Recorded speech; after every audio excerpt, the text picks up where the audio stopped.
Hello, okay, so in this video I'm going to be modelling the hook in Fusion 360, and the main learning objective is to learn a new tool called the Loft, which is one of the most versatile tools in Fusion 360, but it can also be one of the hardest to get a good understanding of. And so we're going to be using that to just model these two sections here as circled in red. Before we get started, I would like to mention that some of the dimensions here are circled in red because they are slightly different now. The reason why they're different is because this hook was originally modeled in Solid Edge, and while they did use the Loft process for it, the rail that they used, as you can see on the bottom tip of this hook here, was more of an interior rail. So it was a rail or a sketch that connected the profile faces that were connected inside of the faces, whereas in Fusion 360 you can't do that. It has to be through the edges, as you can see through these pictures. So we're going to have to change this ever so slightly, but the dimensions will be the same. So without further ado, let's get started. Done this loads of times, save your work. We're going to call this as hook, believe it or not. New assembly, new component, just like that.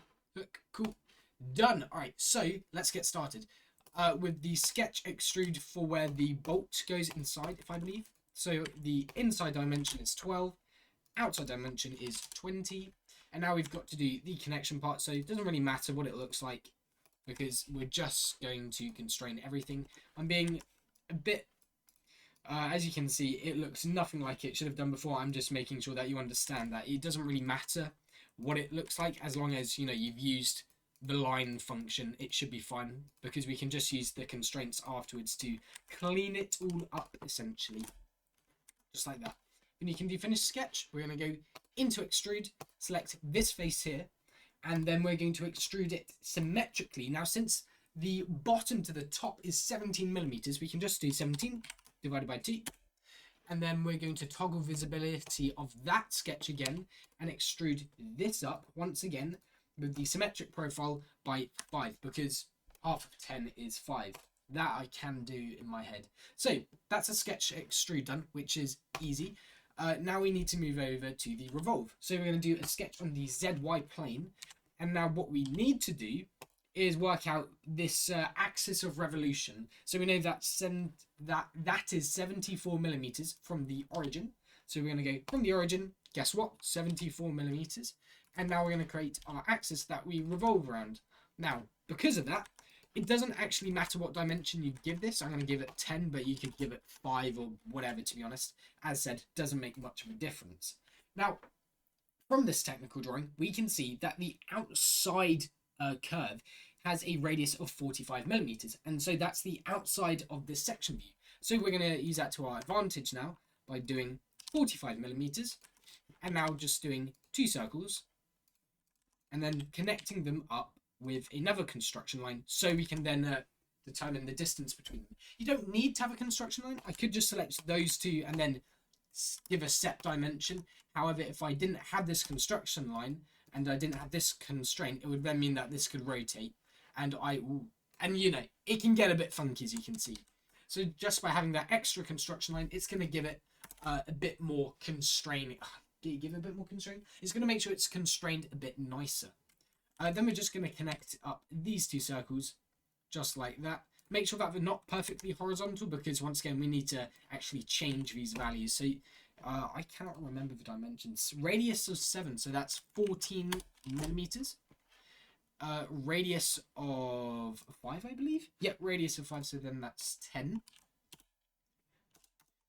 And just like that. And as you can see, the sketch has gone very, very funky.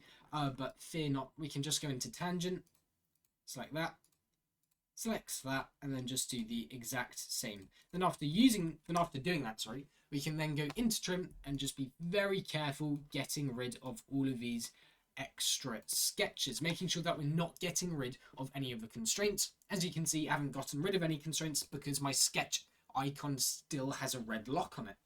So with that, I can now finish the sketch and do my revolve. Select my axis and click this. We want, yes, to go partial, but direction is to be 2 sides. So I'm going to move this one round. So around about up here, we can get the rough dimensions sorted if Fusion wants to decide on what it wants to do. Alright, so this bottom one I know is 45 degrees. This top one I don't actually remember. 90 plus 65, cool. 90 plus 65, don't want to do the maths. Click OK. And now all we've got left to do is the lofting process. So to do that, offset plane, ZY, 45 millimeters to just bring that outwards. Click OK. Then do a new sketch on this new plane. Construction tool. Go from the origin, go outwards by 74 millimeters. So we can find the origin. And now we're going to relate it to that. So 41, and then it's, sorry, 74, 41, and then this radius here is 28.8. So what we're going to do is 41.1 minus 28.8. Wait, is it 41.1? No, just 41. My bad. So 41 minus 28.8. And so then that gives us the center of the circle. So I can then do this circle, which has a radius of 5 and diameter of, therefore, 10. Ooh, no. It had a diameter of 5. My bad, my bad. Then you can just finish the sketch, and now all we've got to do is make our rails, because at this point we can do loft. If you just select these 2 points together, done. You know, it is a loft. However, if you look from a top view, it doesn't have the curve that we are looking for, and so because of that, it's not actually correct to the technical drawings that are provided. So let's just do the sketch to get the rails sorted. Now, from what you might remember, we can't actually select any of these lines, so we want to go into projection, select bodies, click both of these, and then go back and do projection again, but this time on specified entities, so that we can then select this sketch here. So we're going to click OK.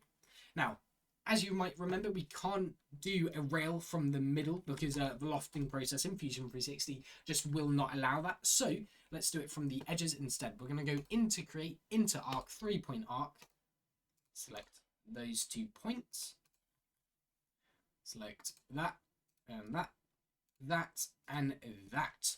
Cool. So this radius has a radius of 9 millimeters. So we can do 9. Ooh, is that right? Yeah, no, that is right. Now this one, while it's not specifically given because it was made in Solid Edge, what we can infer is that it is roughly tangent to this back line here. So we're going to go into tangent, select these 2 points together, and then that clears it up quite nicely. Same thing with this. However, with this bottom one, we're going to go with 28.8 and finish sketch. So now if we do the lofting process, let's say for this tip section here, we can now click this rails section in our loft toolbox, select this line and this line. If you want to make it a bit nicer to, you know, have the visibility of the faces relatively consistent, you can just select tangent edges, and as you can see, it then adds a line to where all of the lines link up to. You can click OK. And now we're going to do the same thing again, but for the for this section here, and we're going to toggle our visibility, select these 2 faces. Oh, I selected a bit more than 2 faces there. There we go. We're going to click the add rails, just like that. Click OK. Just going to wait for that.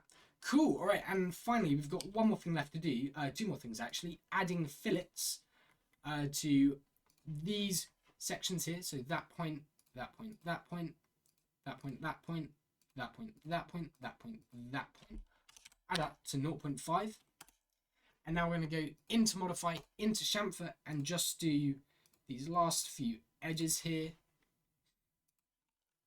0.5. There we go. Cool. And that, if we just save it and activate the entire assembly, that is the hook done in Fusion 360.